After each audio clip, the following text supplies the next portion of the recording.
Okay, so the most awkward part of the heater install is connecting up the auxiliary fuel connection to the main fuel tank. On the Transits there's a port on top of the fuel sender unit which is in the middle of the tank, so you have to drop the tank down as far as you can, and then you have to cut it off along this flat section. And I've got carefully do it with a sharp new blade on my Stanley knife. There we go. Okay. Just gonna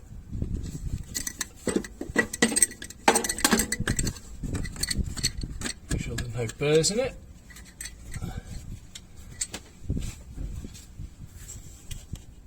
So with the nib cut off the end, push the drinking tube in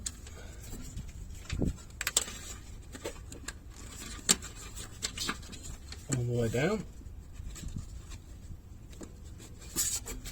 and then we have the connector attached to the fuel line. And this is the fuel line that came with the adapter kit, and I'm going to need some more of this because the stuff that came with the original heater is not suitable.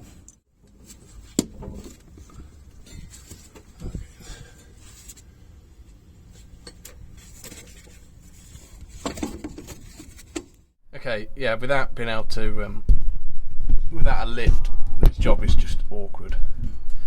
So here you can see the fuel line, it's come from the fuel tank. I need to clip it to this chassis member here, and then I need to put the dosing fuel pump on this chassis rail to make sure that the line from the fuel tank to the dosing pump is less than 1.2 meters, because that's what it says in the instruction. And then I'm going to run the fuel line along the chassis rail, past the axle, and then it will go up where the heater comes down through the floor. Okay, so I'm just going to show you these bits now because the rest of it's under the van, it's going to be hard to see. This is the extra fuel line I've replaced. This is the stuff that comes supplied with the kit. Don't use this, it's too flexible, and it reduces the pressure at which the fuel can reach the heater. I've found one use for this stuff, and it's going to be to help protect the proper fuel line. So I've just taken little lengths, slit them so I can put them on, and then that allows the rubber P-clips, rubber coated P-clips, to better hold these pipes, and then I can screw these to the chassis, and that's going to hold the fuel pump, but also fuel line, but also protect it. To make up the joints, I'm going to be using some rubber fuel hose, and this is just sized enough so that we can push that inside it, and then we'll have these decent clips. So these I've bought separately, again these didn't come with the kit, and what we'll have is a short section of this and then joins. So the fuel line itself won't need joining to itself, but I'll need a short section to join in the fuel filter, and then the fuel pump, and then the connection at the heater end. I've just made a quick arrow mark on here because when I put this in its holder I'm not going to be able to see the arrow, and I definitely don't want to plug it in the wrong way around. But the bit to remember is the electrical plug points towards the heater. Access under the van's pretty tight, so I can't show you very easily, but I've put some riv nuts in. That one there is for the fuel pump, and then I've got a bunch of others that are either on the chassis rails on the side or on the bottom, going down the length of the van, that will allow me to clip the fuel line in place. Similarly, there's one here and another one off behind me, so I should be able to get it all clipped nice and stably with the P-clips as I showed you before. So I'm just going to do that, and then I'll show you as it's finished, because I can't film under here at the same time as doing it. Okay, so I've got the fuel pipe in, fuel filter which I've primed slightly, fuel pump which is at an angle, I can't really show you very easily, and then the fuel pipe, this is what I've used the other fuel pipe for, just a bit of protection, and it is clipped all the way down, and it's pretty tight, and it goes all the way to just behind the wheel line where the heater's going to be. And now I'm going to go and start drilling the holes in the floor to mount the heater. So I've been umming and ahhing about the best way to mount this to the floor, and I think it probably is a good idea to use this plate because it's going to be too tight to get all of the Jubilee clips done up and the fuel pipe with it through the floor. So I'm going to mark out my 4 holes, put my 4 riv nuts in, and then just cut a big enough opening for all these bits to go through, and I'll probably just I'll do it as a square, and I'll just use the jigsaw, and then I will seal this plate down around the outside when I bolt it down.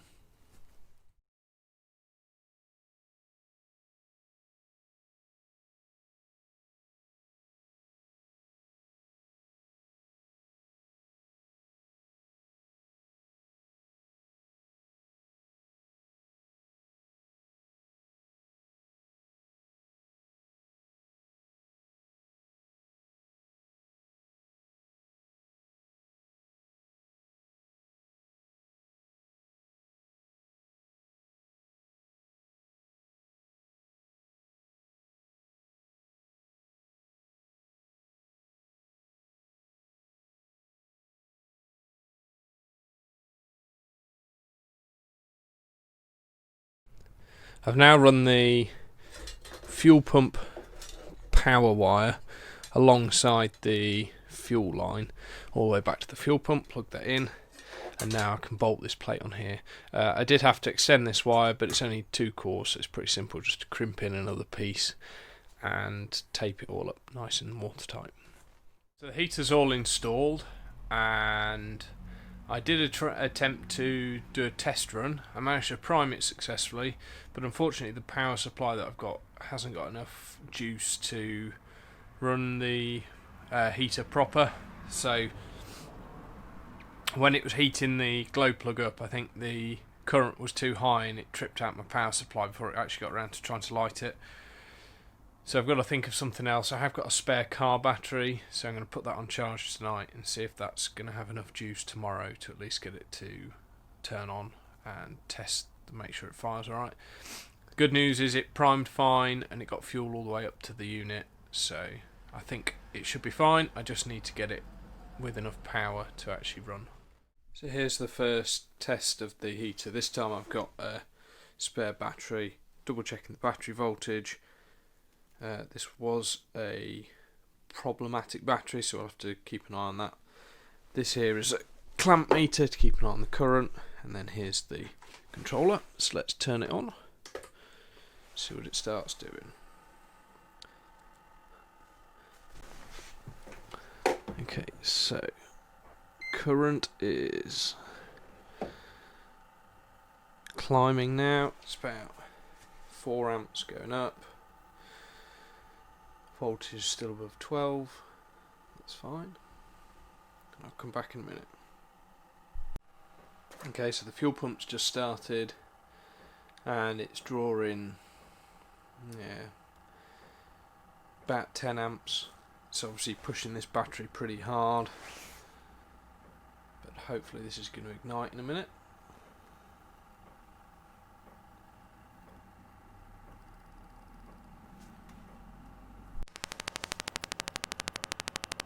Okay, so the pump is starting to ramp up now, and so is the fan. Yeah, the air coming out is starting to heat up.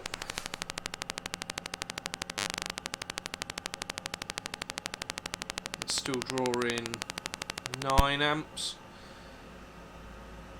The glow plug's turned off.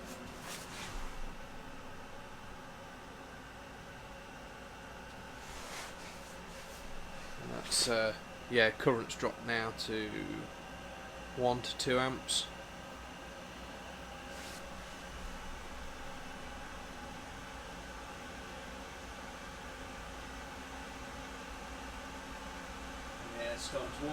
nicely.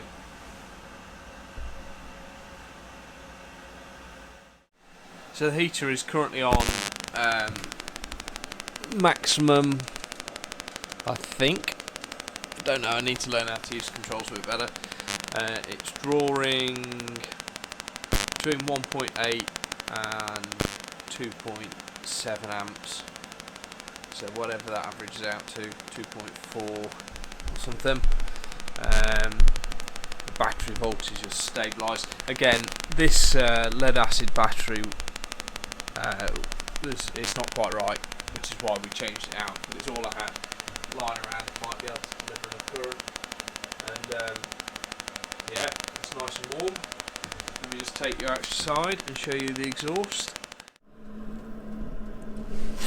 Not sure if you'll be able to hear that because I've got the microphone pointed at me, but it's nice, clean, still on its first run, only been on for 10 minutes, and there's no smoke or anything now, so I'm really happy with that.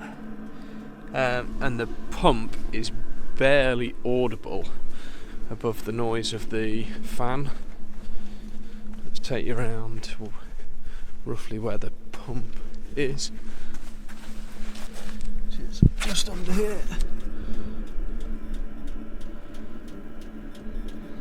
So yeah, really happy with it. Okay, so the heater install, I'm going to say that that's been a success. It's worked first time we plugged it in with a proper power supply. Actually, it's been really good. Had it on for half an hour. It's done a nice job of heating the van up. Now I'm going to shut it down and take this battery out. Eventually this will just be hooked up to the main wiring system, but we haven't got any of that stuff in yet.